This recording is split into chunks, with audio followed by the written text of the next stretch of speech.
Hello and welcome to the Empathy Podcast. Today we're talking about empathy in sales.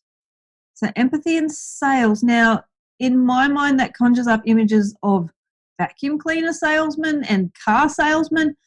And although we do touch on professional salesmen, we really do explore the concept of sales and how it applies to everybody. So whether you're in business, whether you've got a startup, whether you're in non-profit and you're fundraising, you need sales and sales skills and the human skills that come along with sales. So we're going to explore what part empathy plays in the sales process, but also what part taking care of your own mental health and putting yourself first, what implications that has for improving your sales. So there's a really nice discussion that we have about empathy and mental health and how to get better results by being kinder to yourself and more empathetic to your customers and really focusing on those relationships. So today we're talking to Cian Mcloughlin, who's written books and he's got blogs and podcasts and all that sort of stuff about sales. So I love this chat. I sat there listening the whole time just going, oh my God, and taking notes going, I can use this.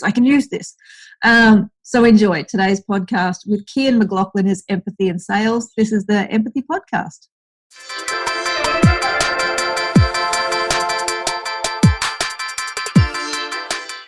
Hello, everybody, and welcome to the Empathy Podcast. Today we're talking to Cian Mcloughlin. So I met Cian, we've met virtually now, yes, but I met you because you were introduced to me by somebody I sat next to on a plane going to the United States. So correct. It is a very small world, but it's lovely to meet you. Thank you for being here.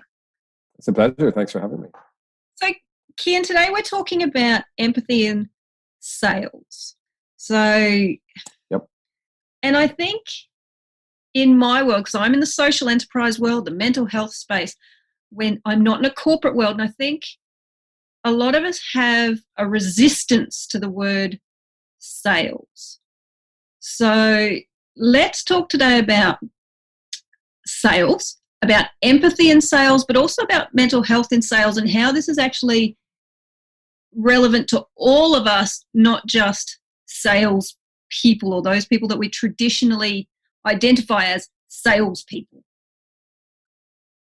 So look, I think, empathy and sales are two words that don't necessarily go hand in hand for many people. We have a perception of salespeople, and you sort of alluded to that when we were chatting a little bit earlier, that, door-to-door salesperson trying to flog a vacuum cleaner or something else. I think, a couple of things have happened. There's been some negative behaviors and practices in the sales industry, in both the business-to-business sales industry and the business-to-consumer sales industry over many, many years. And that has tarnished the sales profession right across the industry, which is really unfortunate. The behavior of a few individuals who have, used high pressure sales tactics or, calling people at home, when they're trying to sit down to dinner with their families or all those kind of things. We've actually had to legislate against some of those behaviors and create do not call registers, and, people don't want hawkers coming into their office and all sorts of different things. But I think it's really important that we realize that is a very, very small subset of the sales industry or the sales profession. The vast majority of people who are in sales didn't set out to be in sales, and I'm one of those. I've worked with sales teams all over the world, and I'll often ask the question, how many of you wanted to be in sales when you grew up, when you were a child? And I'm yet to see a hand go up in the room, because very few 6-year-olds or 10-year-olds are aspiring to a career in sales. What happens is we all just sort of stumble into it one way or another. But I think there's a couple of traits that I see in the most successful salespeople who have the longest careers, and those traits are not necessarily associated with the word sales. They tend to be a little bit more introverted than extroverted. They tend to listen better than, more frequently than they talk. They tend to be quite humble. They have a real desire to help, and they stick around for the long haul. I mean, it's relatively easy to sell something and disappear into the wind, never to be seen or heard from again. And that's where some of those shonky practices come from. But oftentimes you hear the adage that a customer is only a customer when they buy from you for the second time. The first time we buy, very often we're just dipping our toe in the water. We're giving you a chance. We're giving you an opportunity. And depending on how you respond to that, and how you deliver on the promises you've made, that gives you access or the opportunity to a much, much broader business relationship. So I think in my experience, the vast majority of salespeople are incredibly customer centric. They genuinely care. They want the customer to get a really good outcome. Yes, absolutely. They want to make a profit, or they want to, derive some revenue along the way. But those two things aren't mutually exclusive. And I don't think one is a negative and the other is a positive. Ultimately, what salespeople are doing is they are the individuals who are putting their hand up to take responsibility to keep money flowing into a business. And that keeps everyone else employed. If you enjoy paying your mortgage, you're putting your kids through school, and you work in a business and you're not in sales, somebody somewhere is owning that responsibility, and somebody somewhere is protecting you and your family and your aspirations by saying, yes, I'll step up and own the sales number. So personally, I have a huge respect for salespeople, and a strong desire to see the profession garner more respect, and salespeople not have to hide behind different titles because they don't want to put their hands up to say they're in sales. I've been in the industry for 20 years. I've never had the word sales on a single business card, for whatever reason. And I think one of those reasons is because for many years, I had a negative perception of the word sales, and I didn't want to perceive myself that way. So I called myself an account manager or a channel manager or any number of other different things. But ultimately, I was a sales guy. Yeah, gotcha. So what is your background? Where do you sort of fit? And why is it that you are the best person to talk to me about this?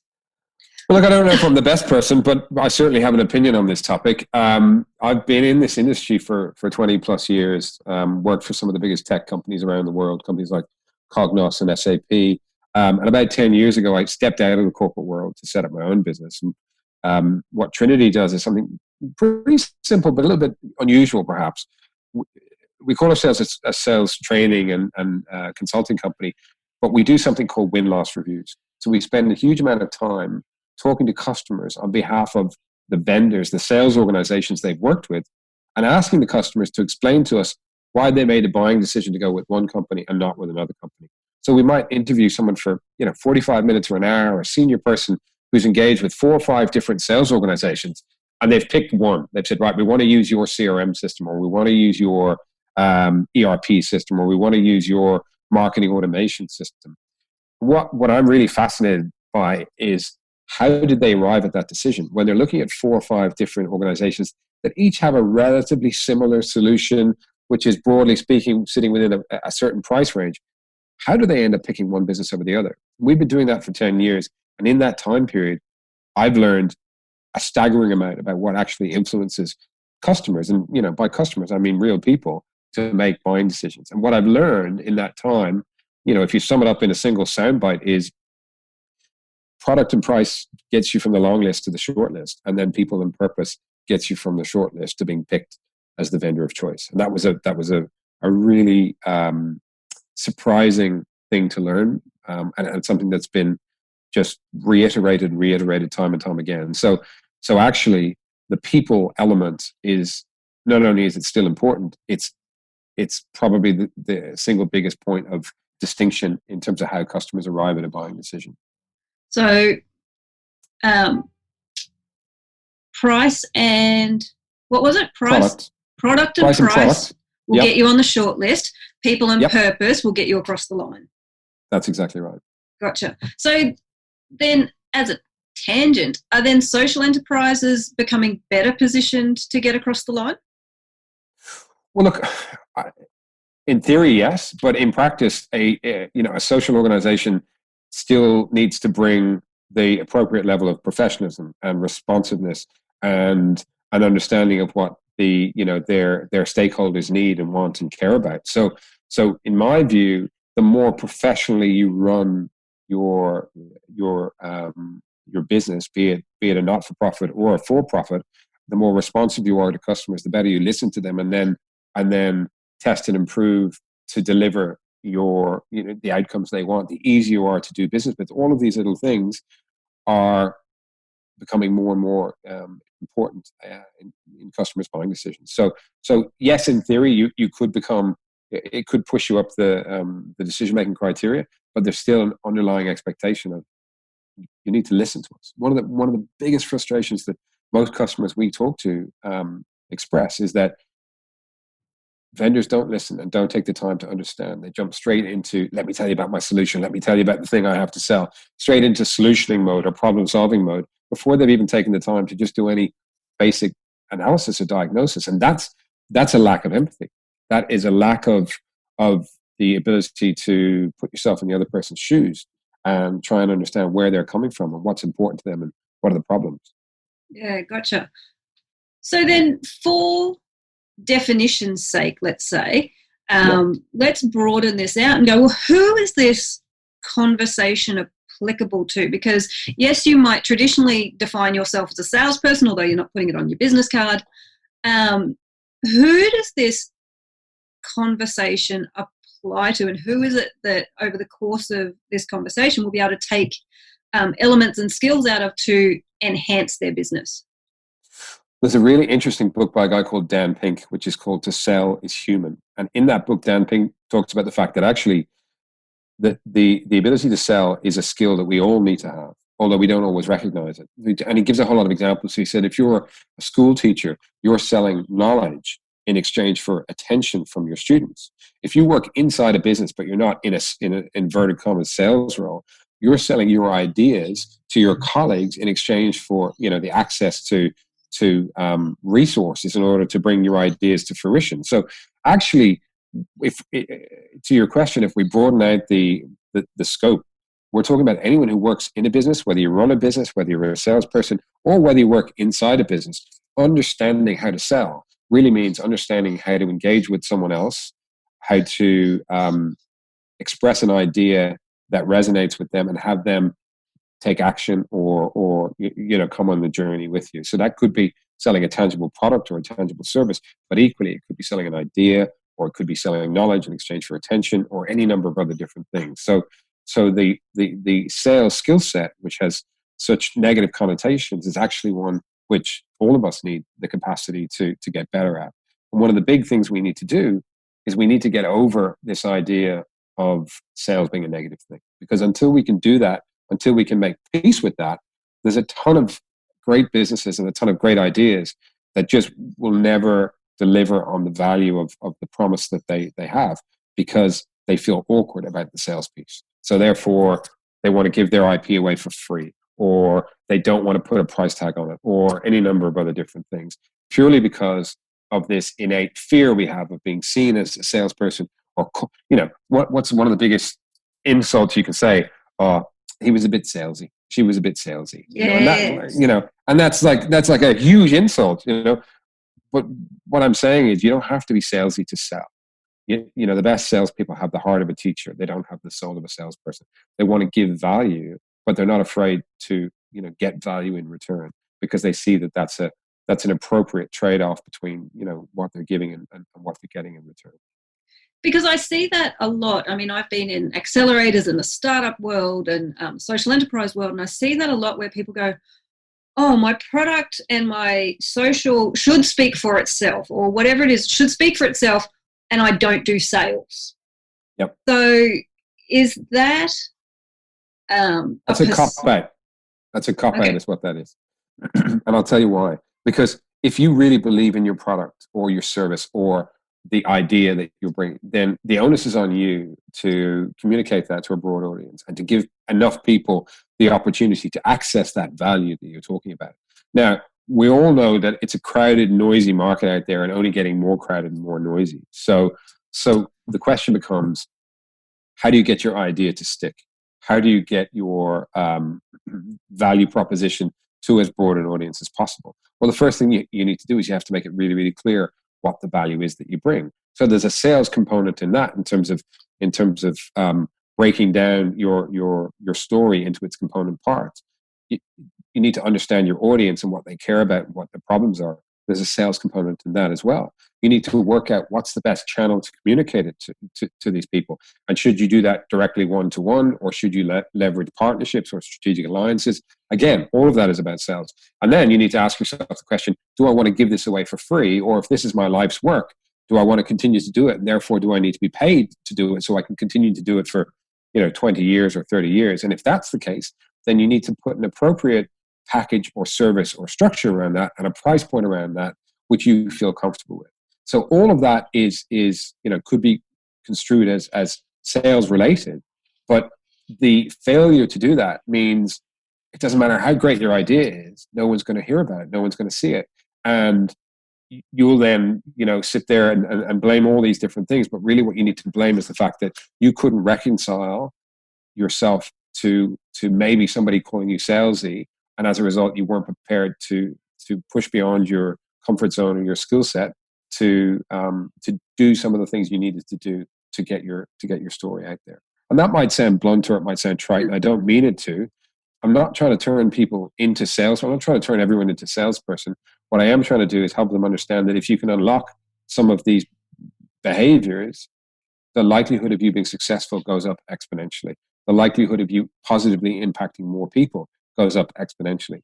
So you really owe it to yourself, and you owe it to those you're trying to have a positive impact on, to understand how the parts of the puzzle work and to get it right and to become easier to do business with and easier to get your message out there. So that'd be my take.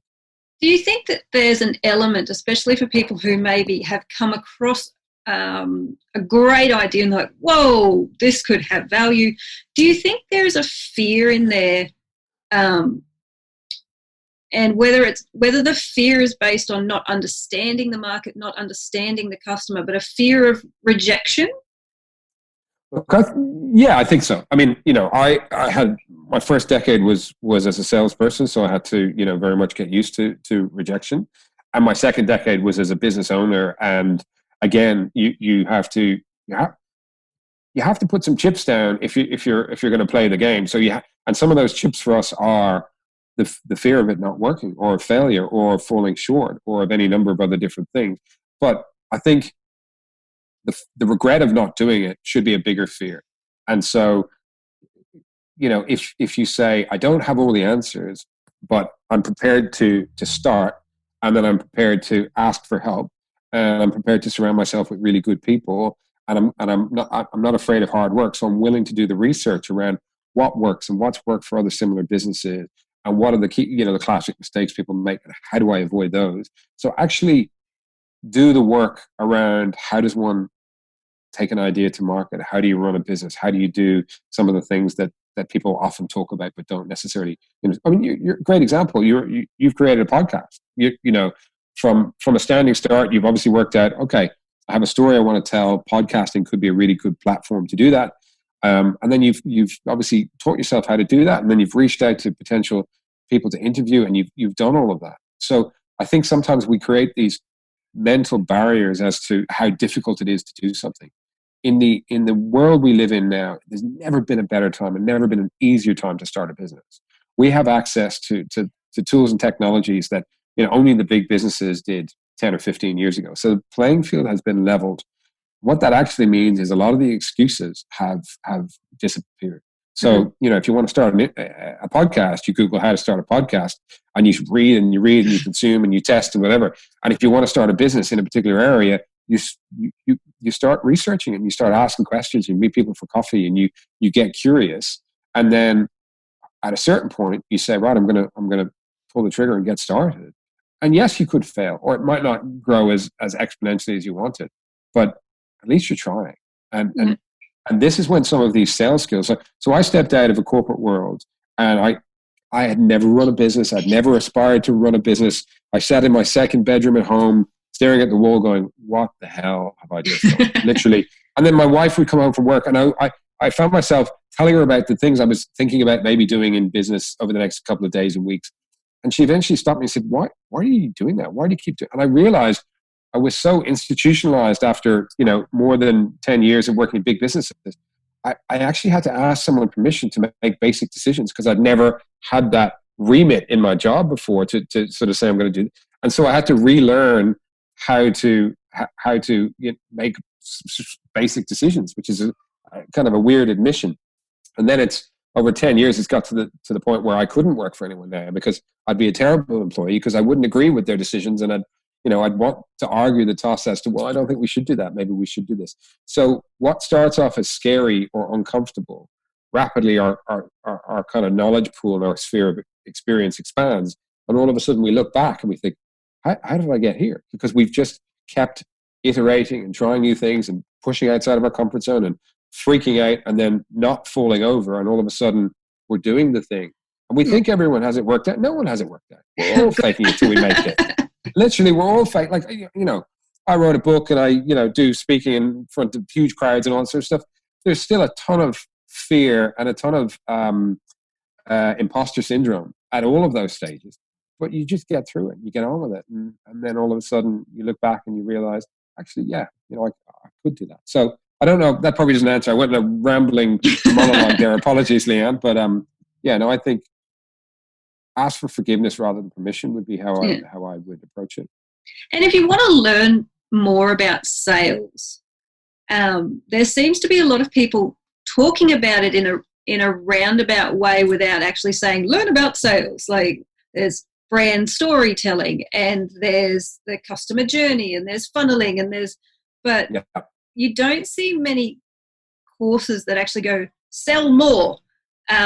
It feels like people don't use that language. So, and apart from YouTube, where do people go to learn, I guess? Because I think there's also that if I go to, I don't know, the Australian Sales Institute, I don't know if that's a thing. Yes. But then I know what you're saying. Then I'll be a salesperson. I don't want to be.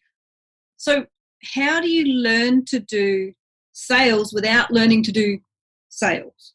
If that makes sense. Look, so I'll kind of take a two-pronged answer to this. So the first is there is an absolute ton of freely available content out there. And I mean, not just kind of random people on YouTube, really, really, really good content. So that's the first thing I'd say. Reach out to people who you know or are successful in business and ask them for advice, because people are very, very, very comfortable to give some advice. But also ask them for the books they read, the people they follow online, all of that sort of thing. So that's the first angle, which is, just start to kind of create some, I have a whole lot of folks who read my content regularly and watch my videos and reach out to me and ask me questions and exchange emails. And that's all for free. And I don't have any sort of agenda with that, because I just want to help those folks. But there's a ton of people like me out there in the world who will give value for free. But the second thing is, invest in yourself. So there are some really good courses out there that are available and workshops you can attend and, video series that you can actually, spend not a lot of money on, but something that says, this is a valuable skill that I think I need to develop. So let me actually invest in myself. So there'd be two answers. And the third thing I'd say is probably sales isn't rocket science. It really isn't. A lot of the time, our instincts are pretty close to the mark, because just think about what it's like to be sold to, and what are the experiences we like, and what are the ones that we find, frustrating or annoying. So if you're engaging with someone, just walk a mile in their shoes and ask yourself the question, how should I interact with them in the first place? What should I do before we have our first meeting? Do I want to try and sell them straight away, or do I want to, drip feed some value over a period of time, and then they'll be predisposed to want to work with me? Just be yourself, be authentic, but be easy to deal with. Above all else, be easy to deal with, I would say. And I think, and correct me if I'm wrong, I think that would also come from a self-perception of who you are and what your value is. Because if you come into an interaction, let's say you're talking to somebody about your product, and you see your value is in, my value is in what I know. I'm going to tell you everything I know about the product, as opposed to being open to listening or finding out the problems. Is that the sort of empathy piece that you would learn in sales training? Look, you may or may not, because not everyone thinks that empathy is important in sales. For starters, a lot of the training that's delivered is more technical training. So, help you understand the product or service that you sell, or, training around negotiation, or how to craft a deal, or how to put a pricing proposal together. Now, there's a ton of other stuff that exists, and I prefer, a lot of the training I do is how to run a really, really good meeting, what to do if a prospect has gone quiet, how to, you mentioned it, how to use stories as a way to really land your idea. So things that relate more to emotional intelligence and EQ than it does to necessarily IQ or technical skills. But I think innately we have a pretty good understanding of what it's like to be interacted with well by somebody, and we need to bring that to the fore. So you talked about, instead of leading with a kind of a technical offering, do the discovery or the curious piece at the front. That's really important. But the other thing we often forget about is, if you sell me your thing, your widget, your course, whatever it is, it's a means to an end. It's not an end in itself. What we need to get much, much better at is focusing on the end itself. So why is this person coming to buy my course? What's the better version of the future that they're trying to achieve for themselves? And am I clear on that? Is it so that they can get a better job? Is it so that they can make more money? Is it so that their longevity in their business extends? Is it because they're bored? Is it because they want to have a career change? So actually understanding what the outcome is that they're trying to achieve, and then you reverse engineer that back. So if I'm talking to you about something, I'm asking you questions like, why did you make the time for this meeting? And tell me about how you're doing this thing at the moment and what the frustrations are. Because customers will teach us how to sell to them if we ask some intelligent, curious questions, and then we shut up and listen to the answers, and then we probe for more insight. And we go in with an agenda of, I don't care if I sell you anything, it doesn't matter, it's immaterial, but I want this to be a really good interaction. I want to earn the right to have the next step of the process. And more importantly, I want to make sure that I understand what's important to you. And that's a very, very different mindset. But what that does is it completely takes the pressure off you. And by association, it completely takes the pressure off the person you may or may not be selling something to. Because if you go in with an agenda of, I have to sell you something, and you've got a ton of pressure on your shoulders, and invariably we just push that pressure on to the person we're talking to. It just happens instinctively. Whereas if I go in and my only agenda is, I want this to be a really, really good interaction, and that's it, then I prepare that way. My demeanor is much more relaxed. I'm putting much less pressure on myself to sell you something. You relax. We have a really good conversation, and you think to yourself, oh, that was really good. I can see myself working with that person. And then we earn the right to move to the next step. And that's it. That's a much, much better outcome for both parties. Yeah. Because I think also when people, and especially startups and especially business owners or founders, when they're so attached to the product as it stands at the moment, that there would be a sense, you would think, of, if I ask you too many questions, I may have to change the product. That's not the worst thing in the world. Oh, no, that's what I mean. Imagination. Yeah. So being open-minded, going, my product is fluid, I guess have a different conversation. Within reason. And so I would put it to you this way. If you're in startup mode, then you don't want to be the person that says, if I build it, they will come. Because then you go away and you go all secret squirrel, and you put your head down for 6, 9, 12 months, and then you pop up and expect the world to suddenly, go mad for the thing that you've built. But you haven't actually validated it with your prospective customers. You may not even know exactly who they are. So that's a massive missed opportunity. What we need to be doing is actually, and I had a call last night with regard to something that we're building at the moment with a potential beta customer. So I had like 10 folks on the line from their side. And I was saying to them, all right, here's what I'm thinking at this point, based on what I know of you. The next step is, if you're up for this, we're going to get you to come in and talk about what are the features you need and how would you like it to work and what are the challenges you're trying to face. So that's not the only way to do it, but if you've got a brand new product offering, getting some early stage beta customers or prospects into the tent while you're still building it is often a much, much better way to do it than assuming that you know.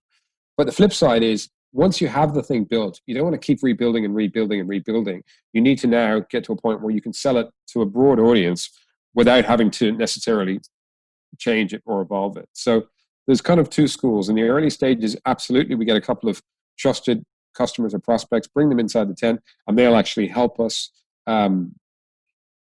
build something that's really fit for purpose.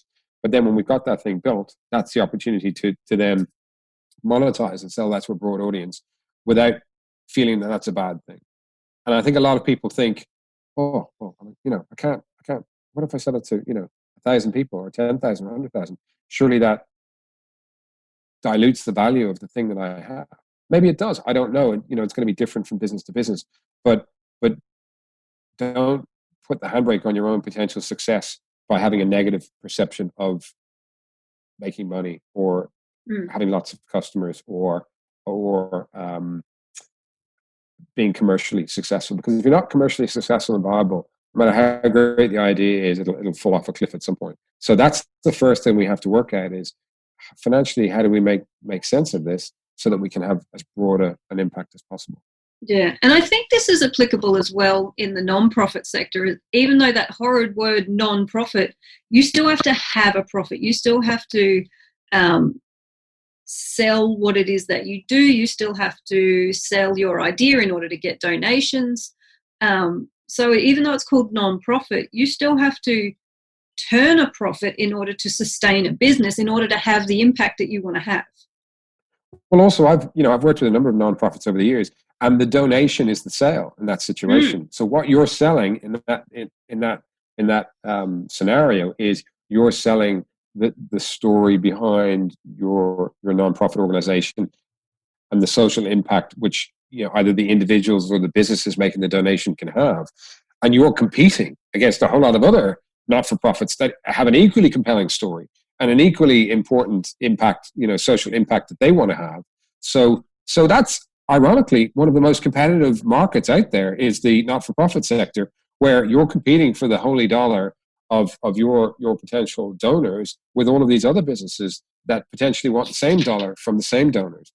And so in my experience, many of the not-for-profits that do well and are well, run have people who've come from the business sector, either sitting on their boards or a CEO or right down through their organization, that have recognized that we need to run this as a business and we need to run this professionally and we need to run this in a way that delivers on our promise back to all of those donors if we want to be around for the long haul. So I think it's a very competitive selling environment, the not-for-profit sector. So we've talked a bit about empathy and understanding your market, understanding your client. How do you, because you talked a little bit about relationship building in sales. What does that look like? And what does the relationship, how do you develop a relationship in sales, and why is that important? Look, you've probably heard the adage that, people buy from people, or people buy from people that they like and they trust. And, there's a variety of different versions of that have been thrown around. But it's true. Given the opportunity, we're much more likely to engage with someone that we know and we like and we trust. How do you get to that point? Well, there's a couple of different ways you can get there. The first way you can get there, not the first way, but one of the easiest ways is you and I are talking now because we shared a mutual person that connected us up. So if you get a warm referral or introduction from a shared contact that you both like and have trust with, then you skip out a whole lot of the steps and you get straight to the right conversation. So one of the easiest mechanisms for businesses, small or large, to start to build relationships with new prospects is to tap into their existing network of friends and connections and customers, and get those friends and connections and customers to make warm introductions to people who they think could be, a worthwhile conversation. So that's an incredibly easy way to do it, and yet very, very few businesses do that. What most businesses do is they try and market to the world, to what they call white space or blue sky or, green field or whatever the terminology is. And it's really hard because then you're trying to start conversations with a ton of people that you've never spoken to before. And that takes much, much longer. It takes longer to build the trust. You have to retain their attention. You have to do a whole lot of things. So there's different mechanisms to do it. But I think one of the findings that we've had as we've done these win and loss reviews all over the world is that cultural fit comes up all the time. Businesses talk about they were a good cultural fit for us. And then when you probe that, you're like, what do you mean? You're like, well, they understood our culture. We could see ourselves working with them. We spoke to other businesses that had worked with them, and they said that they're nice people to work with, and they're really responsive. And if there's a problem, they'll stick around and they'll get the problem resolved for you. And and a whole lot of different things. And that kind of broadly falls under the label of cultural fit.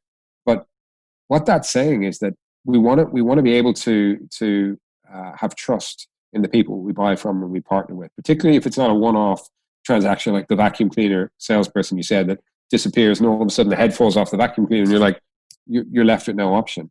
We want to have people who will be with us for the long haul. Often we talk about becoming a trusted advisor. Salespeople say, I want to be a trusted advisor to my customers. I want to be a partner. But when the customers consider you in that way, when they consider you as a trusted advisor or a partner, that's a customer for life. And you don't get there by being transactional. You get there by having a long-term view, by sharing their risk, by taking the time to understand them, by being proactive and trying to add value over and above just the thing that you sell them once a month or once a year or whatever, by genuinely caring. And ultimately, so much of that comes back to empathy. If you don't care enough, you're just going to focus on you and your business, and very rapidly you'll lose momentum. If you care, really genuinely care about your customers and the outcomes they get, they will know that, and they will stick with you through thick and thin, and they will refer you to other people, and they will work with you on new parts of your product or your service, and they will become your strongest advocates. And that comes from empathy. It all stems from you taking the time to care and demonstrate that you know them, and they'll reciprocate in kind. And I guess that's where that pricing piece comes from as well, is I care about my customers, but I need to care about my business in order to continue to serve those customers. If I Correct. continue to give and give and give, and I run myself into the ground, then I won't be in a position to have a business that then provides that impact. Correct. And so this comes back to something you said at the top of the call, which is the self-care piece. Empathy or emotional intelligence, I think, and some of the definitions say, is about understanding yourself and where you're at before you can then put yourself in someone else's shoes. So if we keep putting everyone else's interests above our own, then what we're actually doing is creating an environment where we can't sustain it for the long haul.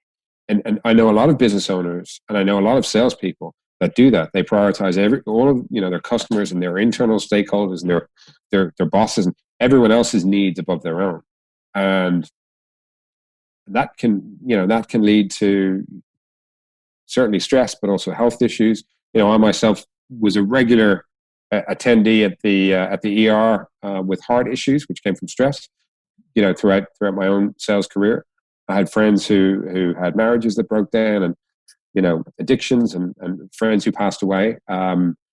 It's a hugely heavy burden to bear if you don't take the time to focus on yourself first and foremost. So your health, your stress reduction strategies, diet, exercise, all of the other things, mental health. There's a huge underlying mental health crisis in the industry, because a lot of people are carrying a ton of stress and they don't quite know how to alleviate that stress. So that's a long-winded response again. And it must be the Irish in me, Leanne. All my responses are long-winded, but it's a really important point. It's a really critical point that we actually have to be a little bit selfish and prioritize ourselves first in terms of that well-being and mental and physical health, in order to then be around for the long haul. Because it's not a sprint, it's not a marathon. It's an ultra marathon that just continues every day. And if you're not in the right shape mentally and physically, then you just can't sustain that pace. So what else is it about that sales industry, or that piece of work that is so stressful? Like, what is it, and how else is that sort of manifesting negatively in that group of professionals? Let me give you a quote that and I won't name any names, but this was an old CEO of mine. He said, every week's a month, every month's a quarter, and every quarter is the most important quarter there has ever been or there will ever be. Yeah. So can you imagine that level of stress being applied constantly? And you're only ever as good as your last month or your last quarter. So you could have been in an organization for 20 years. You had a couple of bad quarters. Now, this isn't all sales organizations. I must stress. Oh, but I've worked in one like that. Well, there you go. So imagine you're a school teacher and someone walks into the classroom, has a look around, sees how you're teaching, and says, "All right, I'll give you 2 days to get your teaching methods up, or you're out the door. It would never happen. It wouldn't happen in any, like you're working in a coffee shop, or you're working in an engineering firm or a law firm or whatever. Nobody walks in, looks around, and then tells you you've got a week to get your act together.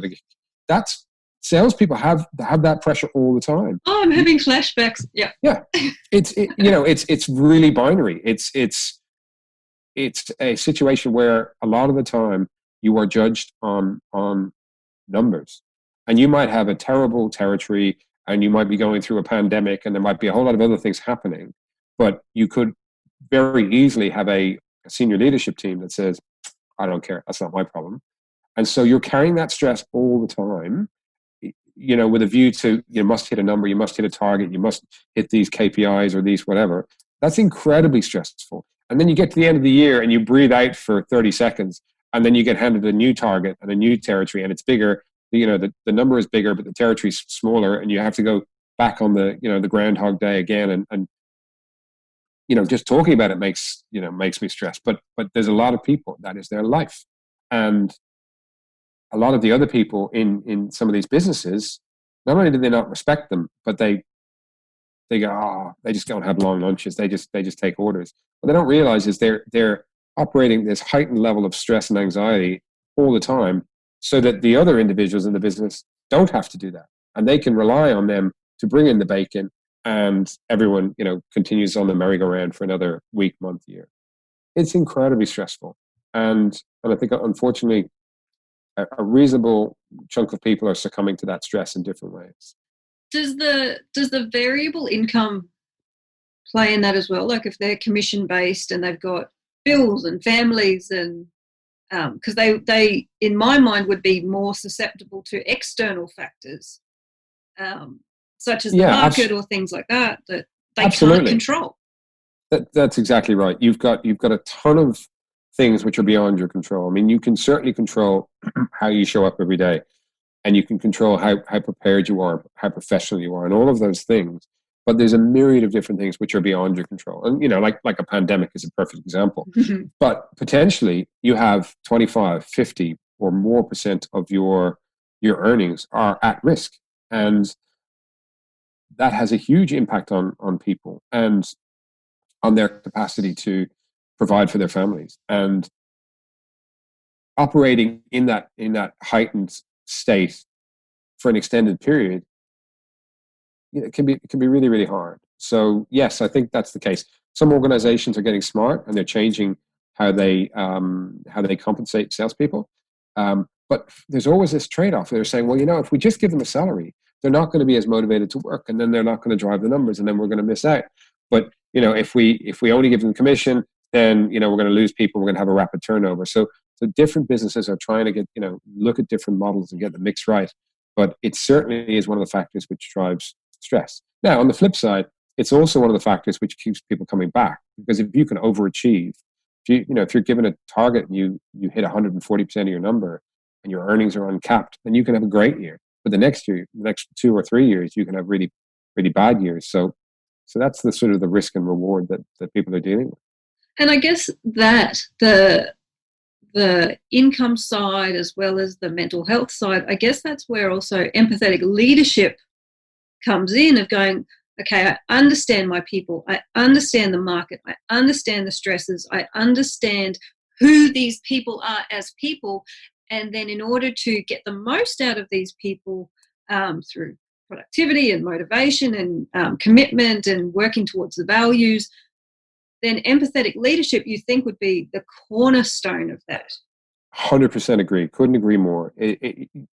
Those leaders who are empathetic will undoubtedly, get more out of their teams, retain people for longer, because that drives loyalty. Because if you come to me and you say, Cian, I understand that you are having a really tough quarter or a really tough year because of all of these things which are happening, which are beyond your control, but I really appreciate the work that you're doing, and I see the work that you're doing, and I see everything that you're doing to try and mitigate the circumstances you found yourself in. That just gives me an opportunity to relax and to breathe and to feel, okay, I'm understood here, and I'm not just being judged on my most recent quarter because of all the things that are beyond my control. And that's likely to drive a ton of loyalty and retention, and say, this is someone who I want to work for. So 1,000%. Empathetic leadership in sales leaders, I would say, is probably the number one attribute of really, really great leaders. And then that goes through, not just to the teams that they lead, but also to the customers they interact with, and to, all other aspects of their career. Because if you're an empathetic leader and you have loyal teams, they tend to perform better. So that's actually a really smart way of building your own, career trajectory, because that's really leading people. There's a big difference, in my opinion, between having a manager title on your business card and being a leader. Those two things sometimes correlate, but very often they don't. And some of the best leaders I've ever seen led that way while they were still just individual contributors, and right the way through their careers, they demonstrated that empathy and that care factor for others. Yeah, absolutely. And I think it's being authentic in that. I mean, I've seen salespeople who will treat the customers like they are royalty, but treat their staff as though they're a commodity. And I think that has to be genuine across the board for all of those people. 100%. As soon as you change your stripes when you walk back in the door, it's fake. It's just being smart enough to fake empathy for your customer interactions, but it's not your real demeanor, your real behavior, your real personality.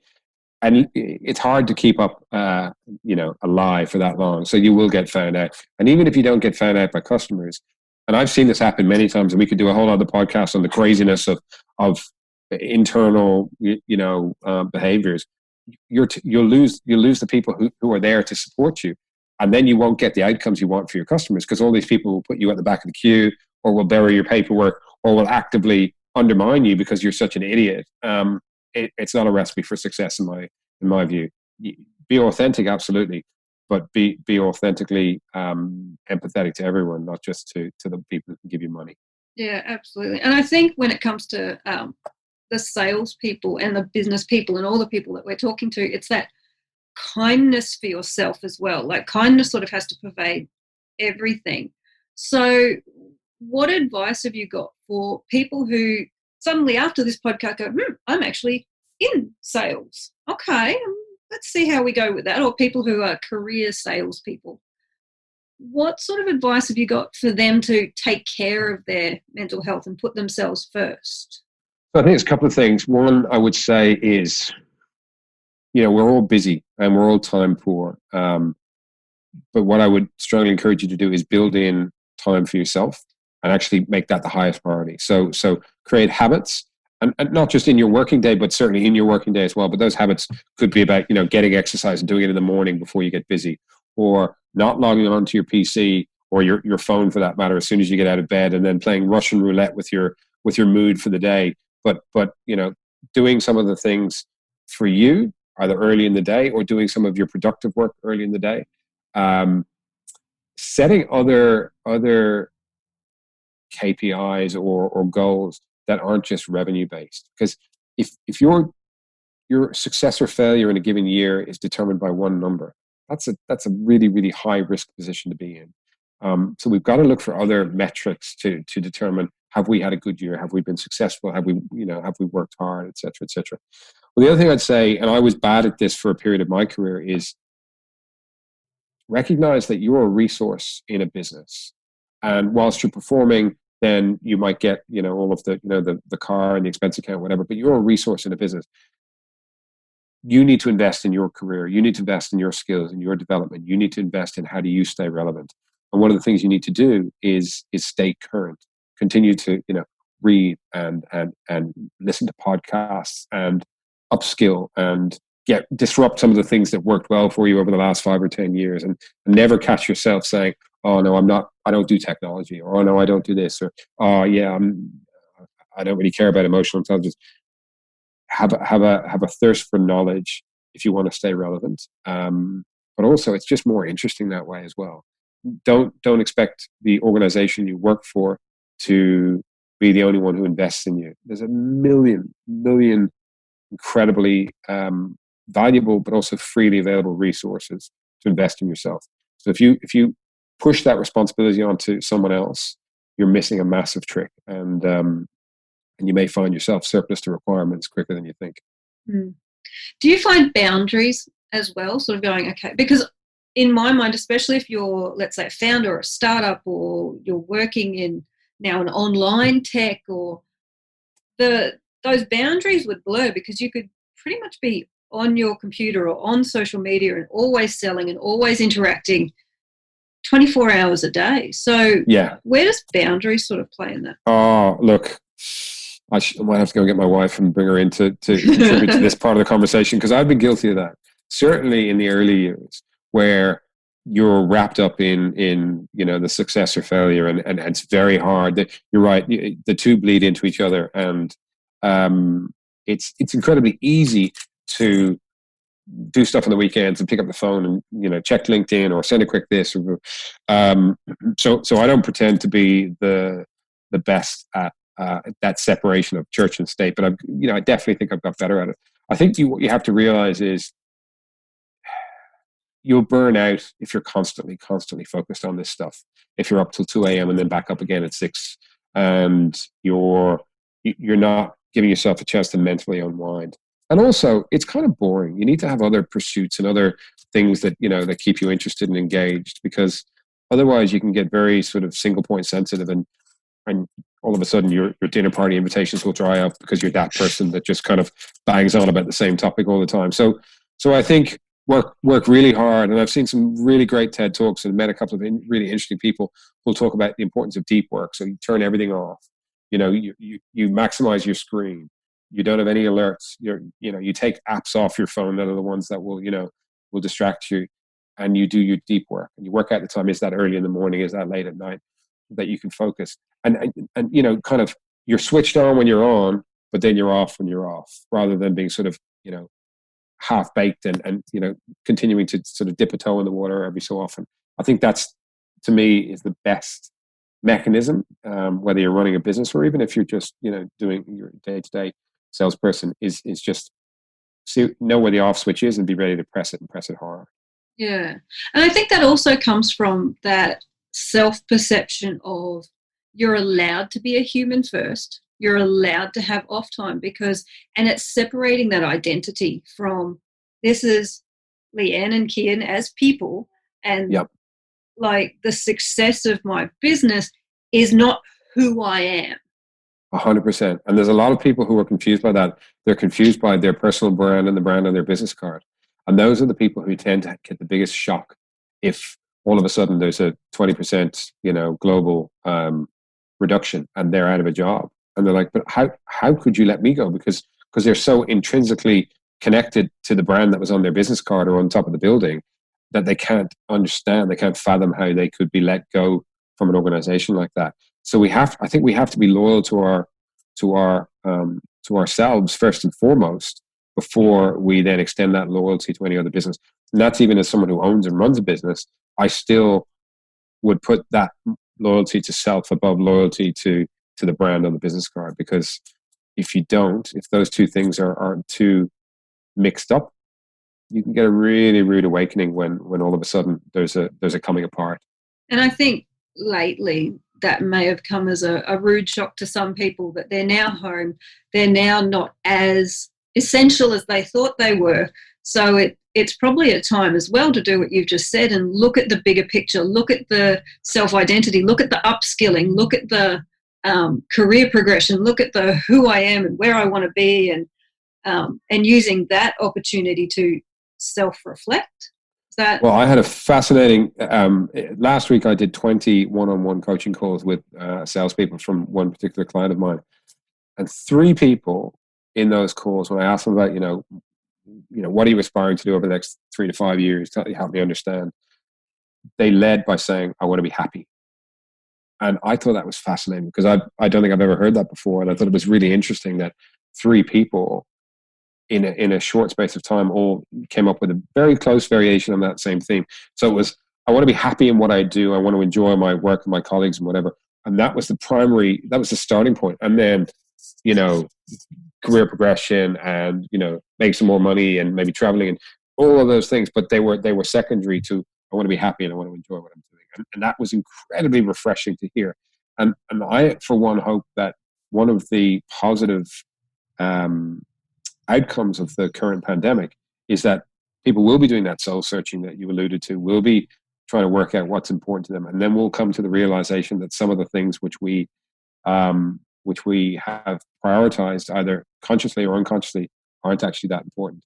And there'll be a change of priorities. And I think that'll be an amazingly positive outcome of the current crisis. Yeah, absolutely.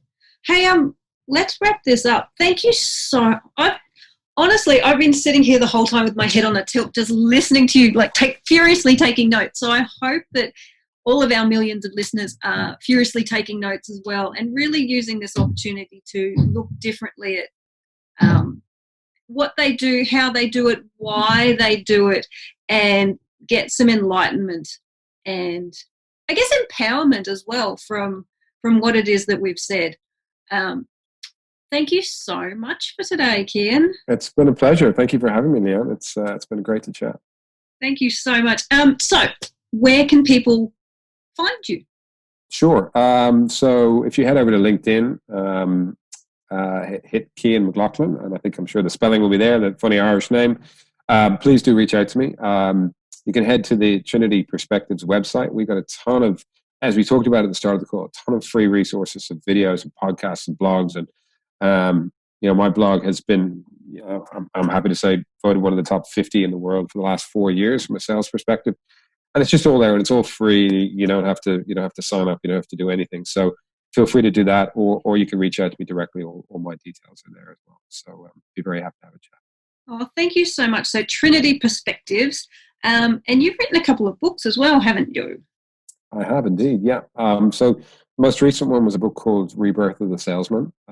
Still playing on the sort of the death of the salesman title, but really talking about what does it take to be successful in sales, but also how does one stay relevant for the next 3, 4, 5 years as the world of business is shifting sands and things are changing. So I'm actually quite proud of that book because of the positive feedback I've had from salespeople and business people and just general people around the world. So yeah. Awesome. Well, keep an eye out for that one. I'm going to put some links around. Dan Pink I have heard of, so we'll put a link to him as well. Thank you so much for today. You stay safe, you stay well, and we'll talk to you soon. Thank you so much. Talk to you soon. Thanks, Leah. Bye. Bye.